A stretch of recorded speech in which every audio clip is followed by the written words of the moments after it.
Good afternoon, good evening, and even good morning in some places of the world here, but you're all going to be up right now to watch the GSL. I am Unstable, joined here by Torch for our final session of Code A Round of 32. How are you feeling about it? Feeling really great. There's going to be a lot of nice matches here today. We do have Jinro coming out later, the Swedish Terran player, and then we also have the one, the only, Slayer's Boxer. It is an action-packed final session as well.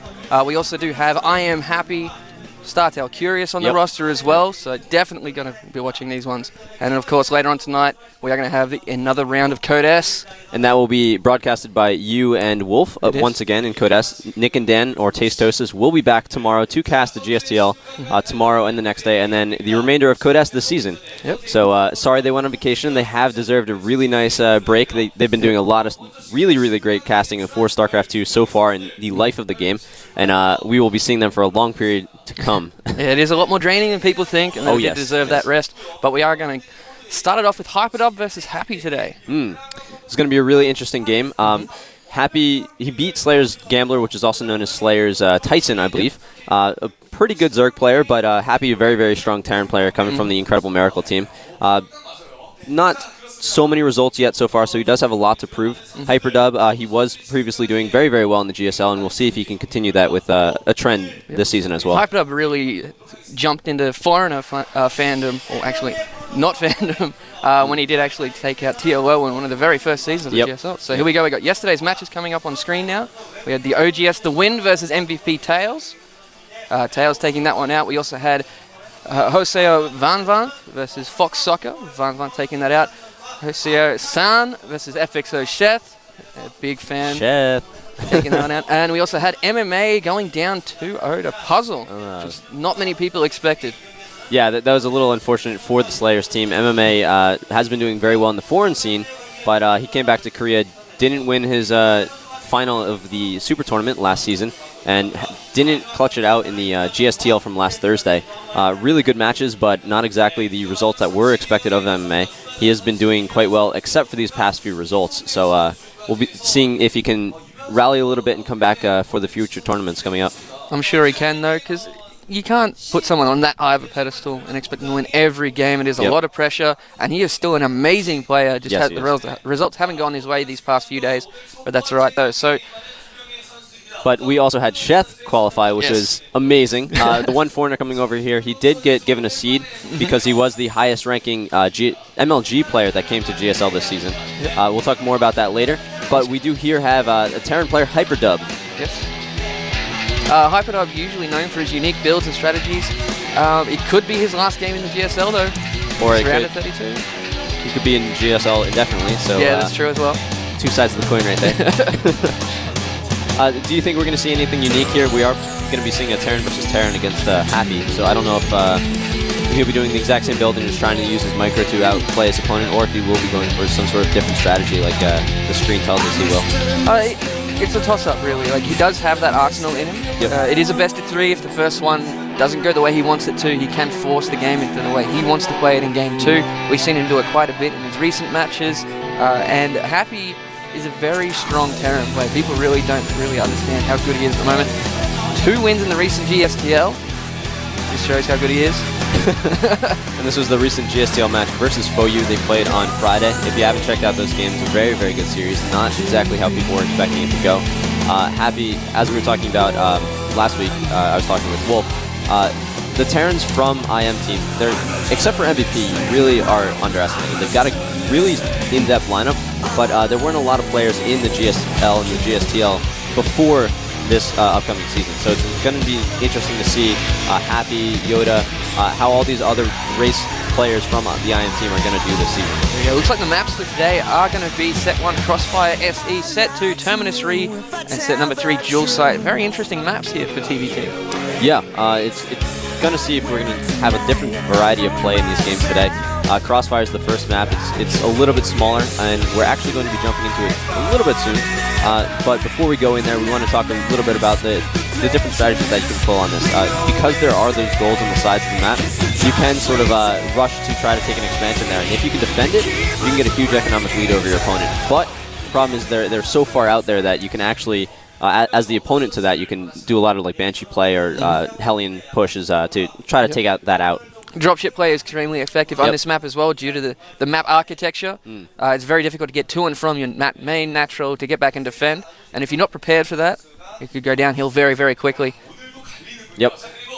And for anyone that didn't notice, we are now being sponsored by Pepsi. This is the Pepsi GSL July. Very excited to have them here today. Yep. Interestingly enough, Pepsi actually tastes a lot better than in the Korea than it does back home in Australia. Yeah. I don't know why. It tastes so much better here.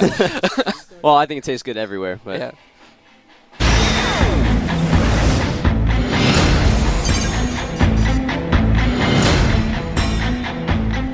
All right, down here in the bottom left-hand corner, we have our Red Terran coming from OGS. It could be his last game in the GSL. He could be here for a lot longer. It is. OGS Hyperdub.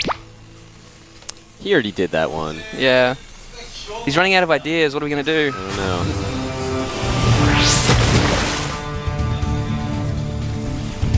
And over here at the top right, we have our Blue Terran, hailing from Team IM. Did very well in the GSTL a few days ago. I am happy. That seemed more like I am insane and evil. Here we go. So these positions, here's a mirror map coming here from these guys, and I can't even use this keyboard to pull the stuff I want up. It's all good. There we go. So right off the bat, we do see that Happy is going for a fast refinery here. What that allows him to do is he is going to get him the ability to get out of factory as soon as this barracks is done and go for some sort of fast tech play. You can get out faster Hellions and just scout with those, so you don't need to send out your SCV, and you can save a little bit of time from your mining. Or you can just go straight up to a Banshee or something else like that. Yeah, we do see on the other hand, though, Hyperdub is actually walling off in front of his ramp. Some Terran players don't like doing this just due to the range of the Marines. Can take out a couple of the supply depots. Be very annoying early on in the game if they go for some early pressure. Yep. We do have a second barracks going down here for Hyperdub, but over up on screen we have that factory like you were talking about, very fast factory coming through. But it'll come down to which way does he want to go with. And what is interesting here is we see neither player scouting right now. The thing is, there's not a whole lot of variation in your builds that you can really do as a Terran player versus another Terran player. So it is a good idea to keep that SCV back, just mining like I was talking about before. Once you get your first Hellion out or your first scan, you can use that instead, and it can really help balance out the game later on. Well, it does seem to be the trend here recently in TBT, no scouting, just because the first Marine comes out so easily. You don't really get any scouting done whatsoever. You're just losing an SCV. The only real thing that it does give you is if it has proxied something. But on this map, it doesn't really tend to work well for that kind of play. And we do see a starport going down very quickly here for Happy. Going to be seeing some Banshee play, I'm assuming. Well, we got no, actually we don't have a Hellion coming out as well. I'm just blind. It's okay. Well, he still can branch out into a Banshee play. If that Hellion finishes and then you put down the Tech Lab after that, it's usually a good indicator. That happens though. So we do see here we do have actual concussive shells coming through for Hyperdub, going for more of a Bioforce here, actually bringing an SCV out, taking of Zelnaga Watchtowers in the middle, both players sitting in the middle. Sorry, as Torch has just had something come off screen, he's just going to deal with that. He'll be back in a second, but we do see that Hellion be spotted by this Marine here. The Hellion taking quite a bit of damage. Yeah, and you did scout those Marines moving off across the map. That is going to signal that there was a reactor going up, so he does know roughly what the build is going to be, or at least he can assume it. He can't know for sure, but it does give him the ability to be able to respond slightly. And this Banshee is going to be coming out.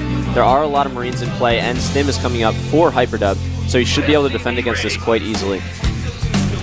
Yeah, he is using his Chrono Boost? No. He's using his scans very effectively at the moment. We'll see if he wants to actually save one up just in case this Banshee is coming, as of course we see Cloak is on the way. These Hellions doing a good job in the middle of the map. Does not see this force coming across though. He will be in a lot of trouble if he doesn't scout it very quickly. There is a lot of Marines here. And he did get vision of it, so he does know it is actually coming. Yep, but it depends on how he's going to react. He is going to throw down a bunker here. If he can get that up in time, he should be able to defend easily. However, he does lose a Hellion in the middle of the field. That's not going to be what he wants to have happen right now. It probably would have been more efficient for him to send those Hellions as a counterattack or to take off some of the reinforcements. Bring all his SCVs preemptively to get on this ramp. We do have the Banshee going to work on all these Marines here. SCVs trying to buffer, giving that Banshee as much room to breathe as he can. The Hellion coming through at the back as well. There's only a few Marines left in this force. The Banshee should be able to pick these off with some good control. Now 3 Marines left, 2, and now he should be able to chase him off. But he did lose a lot of mining time there. He did lose a lot of mining time, and his SCVs are still sitting there, so he is going to be very safe against this, but he's not getting the reinforcements that he's going to need. There's only 2 Marines left, so that Banshee from Happy is going to be able to keep them away quite easily. But Hyperdub does have Happy contained a little bit. He's going to back off slightly, but it does give him the ability to set up that gold like I was talking about before. Yep. If he can keep this up and keep the attention of Happy away from that expansion, it can really set the tide of the game later on. Yeah, he is. He's also throwing down some turrets in his main mineral line to stop this Banshee going through. I'm just having a quick look. He did not cancel Cloak, even though he has been seen, so we'll see how that plays out in the matchup later on.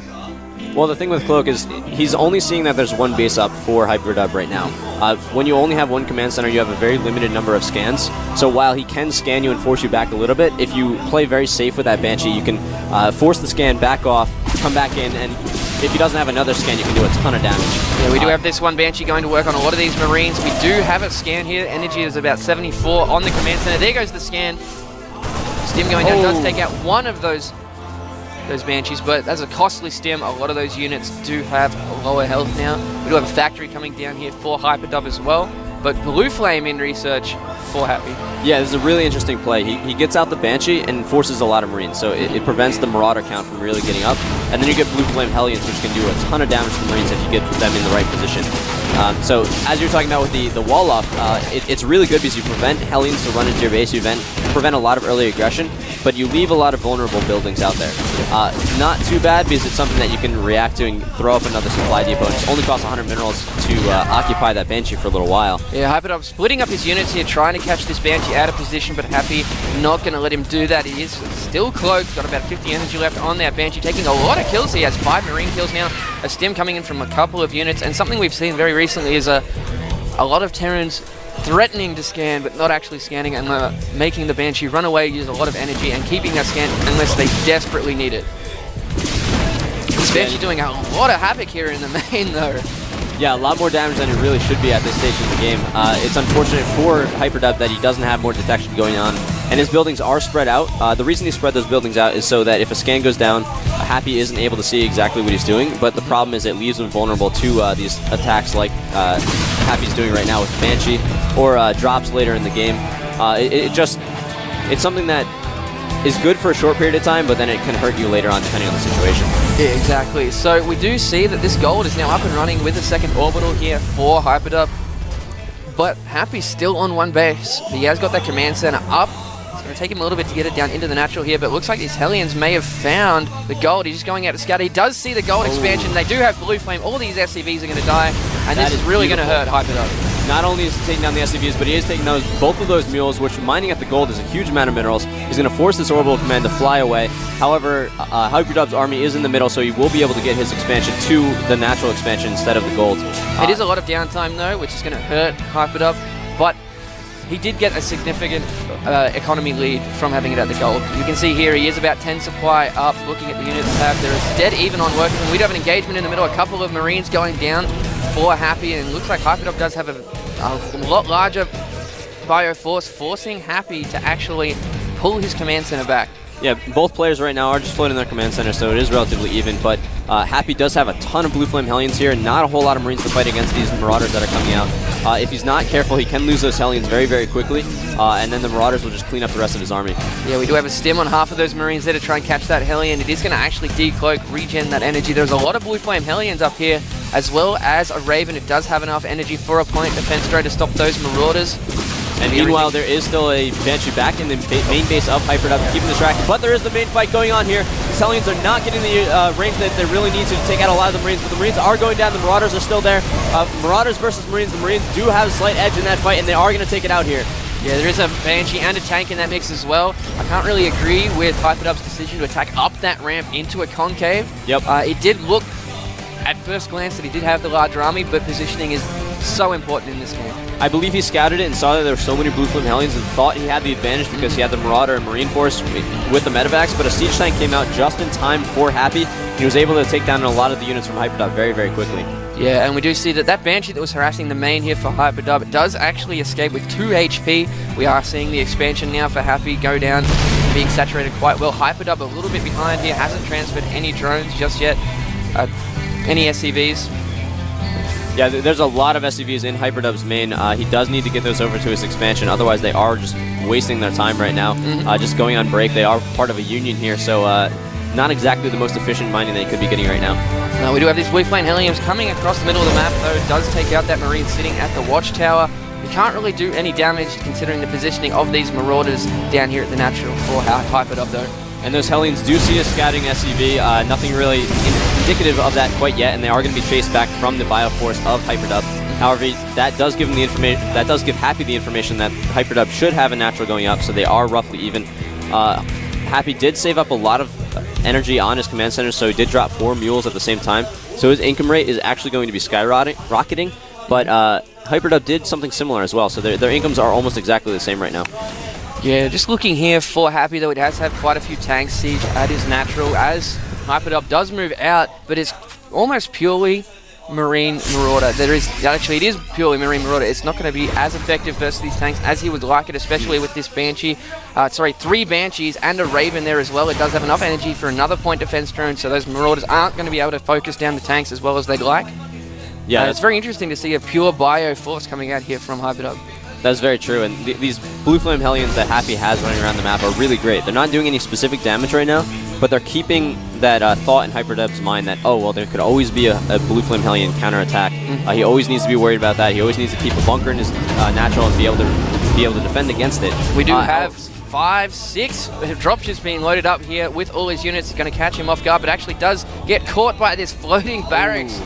Not what he wanted to see. We do see a scan going down at the tanks. All these units coming across. A Viking trying to work on the dropship, but as he does drop all these units here, they are in range of that one tank in the middle. Happy did scout it, but he wasn't able to pull his forces over quite quickly enough. He is going to lose these Blue Flame Hellions quite quickly, but the Banshees are in the play. Cloaked, there is no scan going down, so the Marines are going to die quite quickly. The Vikings are going to push these medevacs back, and that's really going to put Hyperdub behind in this game. Yeah, we also, while this has been happening, Happy has taken a 3rd base at the top left-hand corner, but these dropships are being chased down by the Vikings and Banshees all the way home. It's just purely bio here from Hyperdub at the moment. It's really starting to hurt him now. Soon it's going to be purely debris as these medevacs do go down. There's one left, but the reinforcements from Hyperdub are going to force his air units from Happy to back off temporarily, but they did do the damage they needed to, and they are going to be able to go home victorious. Yeah, Happy's starting to get a significant lead here. He is 20 supply up. We do see Hyperdub taking his own 3rd base down the bottom right-hand corner, but he's severely behind in that. There's a lot of tanks in the mix here for Happy as well. As long as he doesn't get caught unsieged, he should just be able to slowly crawl forward if he wants to. He's just going to sit on the defensive at the moment. We do see a couple of those Hellions being taken out near the gold base, but he is going to come down and scout this 3rd. Beautiful timing there by Happy. The 3rd from Hyperdub just got started, and he is going to scout it, take out that building SCV, just delay it a few extra seconds. The Hellions do go down, but they did exactly what they needed to at that period of time. Happy's really playing this game on point right now. He got the perfect timing for his Blue Flame Hellions in the beginning. He defended exactly how he needed to, even though he did need to pull a lot of SCVs, but he's just been reacting very well for the rest of the game against Hyperdub here. Here we go. Looks like we are going to have a standoff here. The tank's being sieged just by that scouting Hellion. There's a lot of Hellions in this mix. A dropship coming over realizes there's not any Marines. Oh, looks like he's going to go for it. Can't say I agree with that. A little bit too far forward, losing a lot of fire force there, pulling the Hellions forward out of the range of the siege tanks, but too many tanks. This entire force here for Hyperdub is evaporating. Now siege tanks, unsiege are coming through just to finish that up, and things not looking good for Hyperdub right now. Yeah, this army is going to get cleaned up, and there are a ton of tanks here. There's a really nice air force. I like this mix of the air units with the tank force. He is going to be able to push through here. He has the air control, so he gets vision for these tanks. He can leave some of the tanks siege. Oh, he's actually going to catch all these transferring SCVs. That is very unfortunate for Hyperdub. That's not what he needed at this point in the game. Loads them all up into a medevac, but that medevac is going to go down. Oh, no, he decides to go for the natural instead, pulling back straight into the natural here. He's just going to be able to siege up, and then it's going to be the nail in the coffin here for Hyperdub. Yeah, some of those tanks sieging up in the front, some sieging up in the back to be able to take down all those bio forces while still being able to hit some of the buildings. GG. Hyperdub, GG's. That was some beautiful play by Happy there. We see him right now. Like I was saying before, he's really underrated by a lot of people in the community. He hasn't had as much on-screen time as other players, and it really goes to show that you don't have to have on-screen time to be a good player. That is true. but he is getting a lot of good practice in the IM house. They've got a really strong house going on right now. Some of the best players in StarCraft 2 right now. And we'll see what he does in this next game. Our next match is going to be Terminus. It is indeed. Terminus gonna play a little bit more to Hyperdub style, a little bit if he can get in there and abuse the timing before those siege tanks come out. But I do like how Happy went for those Banshees first to keep the game flowing the way he wanted it to. He did defend quite well against that early pressure. I really think that Hyperdub was planning on that to do a lot more damage than it actually did. Yeah, that's very true, but the unsung thing I think was the Hellions. They didn't do a lot of damage themselves. They were fighting against the main Bioforce without the right position that they really need to do the DPS that makes them so good. But the advantage was that he was able to scout around the entire map throughout the entire game. He saw the gold base just as it was starting to pay off for Hyperdub, so he could take that out, cancel that, force it to flow back to natural. And then he scouted the third right when it was going up, delaying that, and he was just able to keep Hyperdub just confused the entire game and just not focused on the full battles that he really wanted to focus on. Yeah, even though Hyperdub did have the more mobile force there, Happy still had all the information he needed to make the right decisions. Yep. So on Terminus, it is going to be a little bit different. It's a lot bigger map, so maybe Blue Flame Hellions will help a bit more. But the thing is, your second and third are all in one specific spot, so they're a lot easier to defend with a Bioforce or a Tank Force. Yeah. It is more common to see a lot bigger macro games on this map, so we'll see how these guys play in that one, rather than a close early game. Yep. As the game has started now, we're going to go into it any second.